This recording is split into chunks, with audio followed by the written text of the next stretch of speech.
Assalamualaikum warahmatullahi wabarakatuh.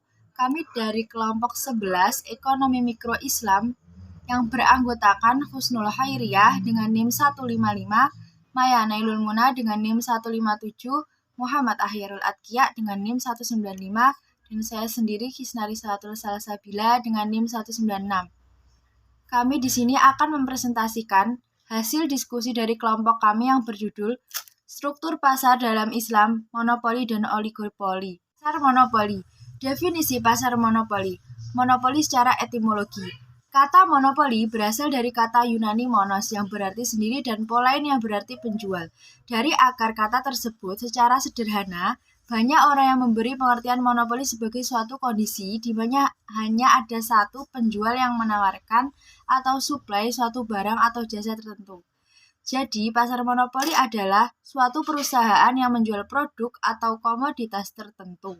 Adanya banyak pembelinya dan barang yang dihasilkan tidak mempunyai pengganti yang mirip. Oke teman-teman, selanjutnya adalah ciri-ciri pasar monopoli. Nomor 1 adalah pasar monopoli dalam suatu industri tersebut hanya satu perusahaan yang ada dalam industri tersebut. Nomor 2, tidak ada barang pengganti yang mirip dengan barang yang dihasilkan perusahaan yang satu tadi, sehingga tidak dapat diganti oleh barang lain dalam pasar. Nomor 3, tidak terdapat kemungkinan untuk masuk ke dalam industri. Ada beberapa bentuk hambatan kemasukan ke dalam monopoli tersebut. Jadi sangat susah untuk barang lain atau perusahaan lain itu masuk pada pasar itu. Yang keempat, dapat mempengaruhi penentuan harga. Oleh karena perusahaan monopoli merupakan satu-satunya penjual di dalam pasar, maka penentuan harga dapat dikuasainya.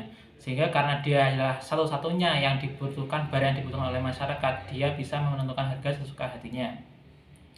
Yang kelima, promosi iklan kurang diperlukan karena perusahaan monopoli adalah satu-satunya perusahaan dalam industri. Ia tidak perlu mempromosikan barangnya dengan menggunakan iklan karena mesti lakunya. Iklan tersebut bukanlah bertujuan untuk menarik pembeli, tetapi untuk memelihara hubungan baik dengan masyarakat. Selanjutnya, bagaimanakah pandangan ekonomi Islam terhadap pasar monopoli? Sesungguhnya, Islam tidak pernah mengharamkan adanya monopoli. Setiap orang diperbolehkan melakukan usaha bisnis, baik dia merupakan penjual tunggal ataupun tidak, selama tidak melanggar syariat dan tidak menzalimi pihak lain. Sesungguhnya, yang dilarang oleh Islam ialah perbuatan ikhtikarnya. Ikhtikar merupakan menjual barang ketika harga telah melonjak naik guna mengambil keuntungan yang banyak. Ihtikar ilmu ekonomi disebut sebagai monopolist rent-seeking behavior. Dilarangnya ihtikar mengacu pada sabda Nabi Muhammad SAW yang diriwayatkan oleh Abu Hurairah radhiyallahu anhu sebagai berikut: barang siapa yang melakukan ihtikar untuk merusak harga naik secara tajam, maka ia berdosa. Hadis riwayat Ibnu Majah dan Ahmad. Baik, saya akan melanjutkan. C. Pasar oligopoli. Yang pertama, definisi pasar oligopoli. Pengertian secara bahasa, oligopoli berarti ada beberapa penjual di pasar. Dapat dikatakan, pasar oligopoli merupakan pertengahan dari pasar-pasar monopoli dan pasar-pasar monopolistic competition. Dalam pasar monopoli, penjual dapat menentukan harga tanpa harus khawatir reaksi penjual lain. Pasar oligopoli memiliki ciri-ciri sebagai berikut. Yang pertama, hanya terdapat sedikit penjual, sehingga keputusan dari salah satu penjual akan mempengaruhi penjual lainnya. Yang kedua, produk-produknya berstandar. Yang ketiga, kemungkinan ada penjual lain untuk masuk pasar masih terbuka. Dan yang terakhir, peran iklan sangat besar dalam penjualan produk perusahaan. Yang kedua yaitu syarat-syarat pasar oligopoli. Dalam pasar oligopoli biasanya terdapat dua kondisi usaha. Yang pertama, karena adanya perbedaan penetapan harga dan jumlah produksi dari masing-masing perusahaan.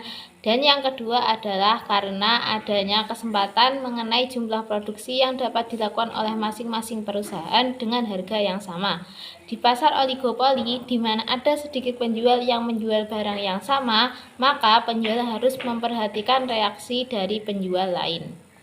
Topik pembahasan terakhir dari kelompok kami yaitu pasar oligopoli dalam pandangan Islam.